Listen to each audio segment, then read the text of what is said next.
తిరిగి BCN news కి స్వాగతం. మంగళగిరి నియోజకవర్గానికి ఉజ్వల భవిష్యత్తు ఉందని, పరిశ్రమలు తెచ్చి ఇక్కడ యువతకు స్థానికంగానే ఉద్యోగ అవకాశాలు కల్పిస్తామని మంత్రి లోకేష్ అన్నారు. గుంటూరు జిల్లా మంగళగిరిలో మన ఇల్లు మన లోకేష్ కార్యక్రమం జరిగింది. ఈ సందర్భంగా 832 పేద కుటుంబాలకు శాశ్వత హక్కు కల్పిస్తూ మంత్రి ఇళ్ల పట్టాలను పంపిణీ చేశారు. తొలి విడతలో భాగంగా మొత్తం ఇప్పటి వరకు ఆయన 3005 కుటుంబాలకు నూతన వస్త్రాలు పెట్టి పట్టాలు అందజేశారు. ఈ కార్యక్రమంలో రెవెన్యూ శాఖ మంత్రి అనగాని సత్యప్రసాద్, స్థానిక కూటమి నాయకులు పాల్గొన్నారు.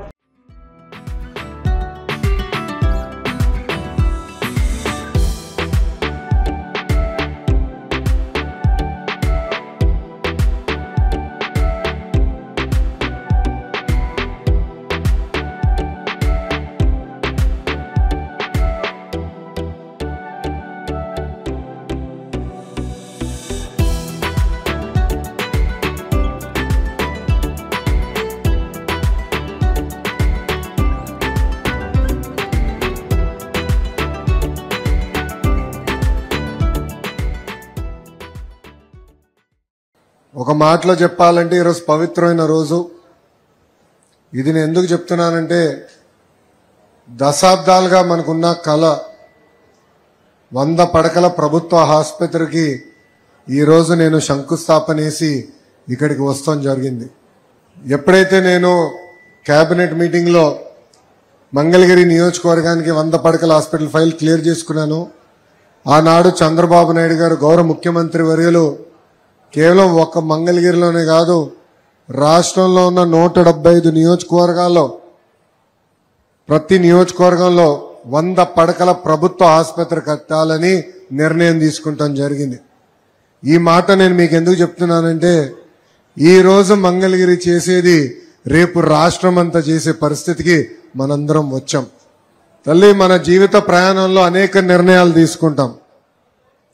ఆ నిర్ణయాల పట్ల మన జీవితం నడుస్తుంది.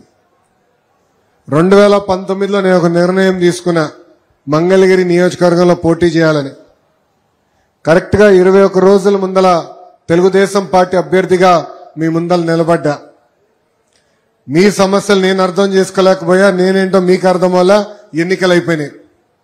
5300 ఓట్ల మెజార్టీతో నేను ఓడిపోతాం జరిగింది. మొదటి రోజు బాధ ఆవేదన కలిగింది, కానీ రెండో రోజు నుంచి ఆ బాధ ఆవేదన నాలో కసి పెంచింది. కష్టపడాలా, 5 సంవత్సరాలు ఇక్కడనే ఉండి తిరిగి మంగళగిరి ప్రజల మనసు గెలుచుకోవాలని ఆనాడు ప్రయాణం ప్రారంభించా. 5 సంవత్సరాల్లో మీ ఆరోగ్యం కోసం ఎన్టీఆర్ సంజీవిని పెట్టాం, నీటి సమస్య ఉంటే ఉచితంగా నీళ్ల ట్యాంకర్లు పెట్టాం, మహిళలు సొంత కాలుపై నిలబడాలని కుట్టు ట్రైనింగే కాదు కుట్టు మెషిన్ ఇచ్చి ఈరోజు పని కల్పిస్తున్నాం. పిల్లలు క్రికెట్ ఆడాలంటే మంగళగిరి ప్రీమియర్ లీగ్ ఏర్పాటు చేశాం. ఇంట్లో పెళ్లి జరిగితే బట్టలు పెట్టాం. కోవిడ్ వస్తే ఏకంగా ఆనాడు ప్రభుత్వం సరిగా స్పందించపోయినా ఆక్సిజన్ సిలిండర్లు కానీ అమెరికా డాక్టర్ల ద్వారా కూడా కన్సల్టేషన్ అందించాం. ఇలా సుమారుగా 26 సంక్షేమ అభివృద్ధి కార్యక్రమాలు ప్రతిపక్షంలో ఉన్నప్పుడు మంగళగిరి ప్రజల కోసం నేను చేశాను.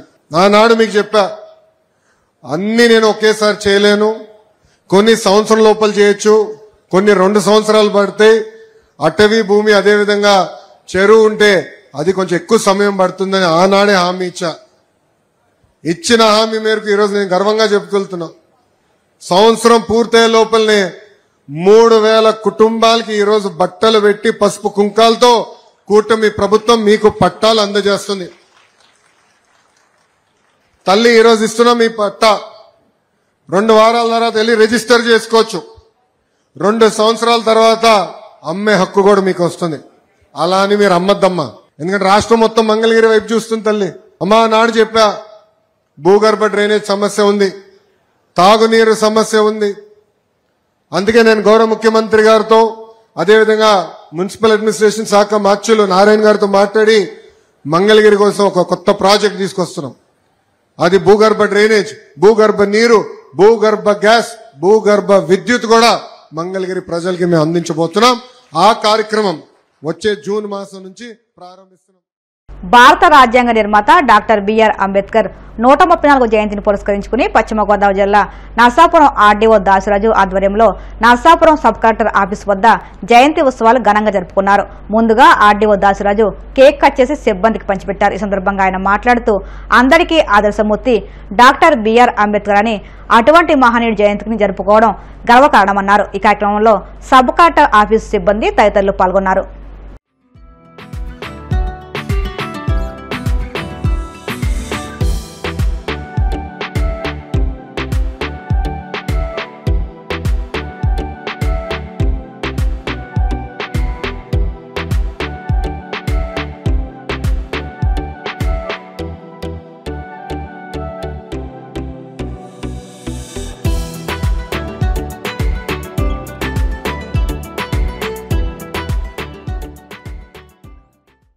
భారత రాజ్యాంగ నిర్మాత, బడుగు ప్రజలు, స్త్రీలు, అట్టడుగు వర్గాల అందరికీ ఆదర్శమూర్తి మహనీయుడైనటువంటి డాక్టర్ బిఆర్ అంబేద్కర్ 134వ జయంతి పరిశీలించుకుని ఈరోజు సబ్ కలెక్టర్ ఆఫీస్లో మనకి ఈ యొక్క జయంతి ఉత్సవాలు అందరి సమక్షంలో మా ఆఫీస్ స్టాఫ్ మరియు ఇక్కడ స్థానిక నాయకులు సమక్షంలో జరుపుకోవడం జరుగుతుంది.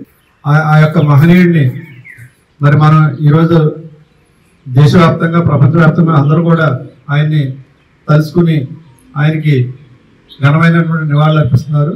ఆయన ఆలోచన విధానం, అదేవిధంగా మనం ఎదుర్కొంటున్నటువంటి సమకాలీన పరిస్థితులపై ఆయన ఇచ్చినటువంటి వ్యాఖ్యానాలు ప్రజలకి ఇప్పుడు భావితరాలకు కూడా ఉపయోగపడుతున్నాయి. అందువల్ల అంబేద్కర్ ఆలోచన విధానాలను ఇప్పుడు ప్రపంచం అంతా కూడా గుర్తించింది. మరి ఆయన చాలా పెద్ద కుటుంబంలో జన్మించి, ఇక్కడ మార్బల్ ప్రాంతంలో జన్మించి, ఎన్నో కష్టాలు అనిపించి, స్కూల్లో కనీసం కూర్చునే స్థాయి కూడా లేని పరిస్థితి నుంచి ఆయన భారత రాజ్యాంగాన్ని నిర్మించి ఈరోజు అనేక మంది పేద విద్యార్థులు దర్జాగా స్కూల్స్కి వెళ్ళి ఏ ఇబ్బంది లేకుండా వాళ్ళకున్న మెరిట్ని బట్టి, వాళ్ళకున్న అవకాశాలను బట్టి అన్ని హక్కులు అనిపించే స్వేచ్ఛని ఈరోజు కల్పించారు. మరి అనేక మంది దళిత సోదరులు మరి వారి విద్యని అభ్యసించుకోవడానికి, వాళ్ళ టాలెంట్ని చూపించుకోవడానికి ఒక చక్కని వేదికగా ఈరోజు భారతదేశంలో అన్ని ఏరియాలు, అంటే స్కూల్స్, కాలేజెస్, దేవాలయాలు, లేక ఇతర ప్రజా చట్టసభల్లో ప్రాతినిధ్యం, ఇవన్నీ కూడా ఆయన పెట్టినటువంటి భిక్షే. మరి ఆయన వల్ల ఈరోజు అనేక మంది రాజకీయ నాయకులు ఎదిగారు, అనేకమైనటువంటి ఐఏఎస్, ఐపీఎస్ ఆఫీసర్లు ఉన్నారు. అదేవిధంగా లక్షలాది మంది ఎంప్లాయీస్గా మన భారత ప్రభుత్వంలో, రాష్ట్ర ప్రభుత్వాల్లో అనేక పదవులు నిర్వహిస్తున్నారు. మరి అంతా కూడా ఆయన పెట్టినటువంటి భిక్ష. మరి ఆయన పడిన కష్టం, ఇంకా తర్వాత ప్రజలు అటువంటి ఈ బానిస సంఖ్య నుంచి బయటకు తీసుకురావాలని చెప్పి ఆయన భారత రాజ్యాంగంలో స్వేచ్ఛ, సమానత్వ హక్కు, మత స్వాతంత్ర హక్కు, విద్యా హక్కు, ఇవన్నీ కూడా ఆయన కల్పించి ప్రజలు, అదేవిధంగా తన అనగాని వర్గాలు ఎవరైతే ఉన్నారో వారందరూ కూడా ఇటువంటి బాధలు ఉంటుండకూడదని, అదేవిధంగా ఆర్టికల్ 18లో అస్పృశ్యత కూడా ఒక నేరం కింద చేసి ఈ యొక్క ప్రజలకి, తన జాతికి శాశ్వతమైన విముక్తిని కలిగించారు. ఈరోజు మరి ఆయన అందరూ కూడా ఘనంగా కొనియాడాలి. మరి ఆయన వల్లే ఇప్పుడు నాలాంటి వాళ్ళు ప్రెస్టీజియస్ సబ్ కలెక్టర్ ఆఫీస్లో ఈరోజు నేను ఒక ఆర్టీఓగా ఉద్యోగం నిర్వహిస్తున్నానంటే ఆయన ఆ రోజు ఏర్పాటు చేసినటువంటి ఆ యొక్క విధానాల వల్ల, ఆ యొక్క ఫౌండేషన్ వల్ల ఈరోజు నాలాంటి వాళ్ళు వచ్చి ఇక్కడ ఇటువంటి వేదికపై నిలబడి ఆయన గురించి చెప్పగలుగుతున్నాం. ఇది కేవలం ఆయన వల్లే. ఎన్నికల్లో ఇచ్చిన హామీలను ఒక్కొక్కటిగా నెరవేరుస్తుంది తెలంగాణ కాంగ్రెస్ ప్రభుత్వం. రేషన్ కార్డుదారులకు సన్నబియ్యం పంపిణీ కూడా కాంగ్రెస్ హామీల్లో ఒకటి. కాంగ్రెస్ ప్రభుత్వం ఉగాది నుండి సన్నబియ్యం పంపిణీ పథకాన్ని ప్రారంభించగా సిద్దిపేట జిల్లా అక్బర్పేట గ్రామానికి చెందిన లక్ష్మి అనే మహిళకు రేషన్ కార్డు ద్వారా 24 కిలోల సన్నబియ్యం వచ్చింది. ఇన్ని రోజులుగా దొడ్డు బియ్యం వస్తుండగా ఇప్పుడు సన్నబియ్యం రావడం పట్ల ఆమె ఆనందం వ్యక్తం చేసింది. అంతటితో ఆగకుండా తనకు వచ్చిన 24 కిలోల సన్నబియ్యంతో ఊరందరినీ పిలిచి సహపంక్తి భోజనం పెట్టింది. దీంతో ఆ ఊరి ప్రజలు కూడా సన్న బియ్యంతో వండిన భోజనాన్ని ఆస్వాదించారు. ఈ విషయం కాస్త ముఖ్యమంత్రి రేవంత్ రెడ్డి వద్దకు చేరింది. దీంతో లక్ష్మిని అభినందించారు సీఎం రేవంత్ రెడ్డి. తిరుమల శ్రీవారిని సినీ నటి మీనాక్షి చౌదరి దర్శించుకున్నారు. వీఐపీ దర్శన సమయంలో ఆమె స్వామివారి సేవలో పాల్గొన్నారు. టీటీడీ అధికారులు ఆమెకి స్వాగతం పలికి దర్శనం ఏర్పాటు చేశారు. దర్శనం అనంతరం రంగనాయకుల మండపంలో మీనాక్షికి టీటీడీ వేద పండితులు ఆశీర్వాదం చేసి స్వామివారి సిద్ధప్రసాదాలను మీనాక్షి చౌదరికి అందజేశారు.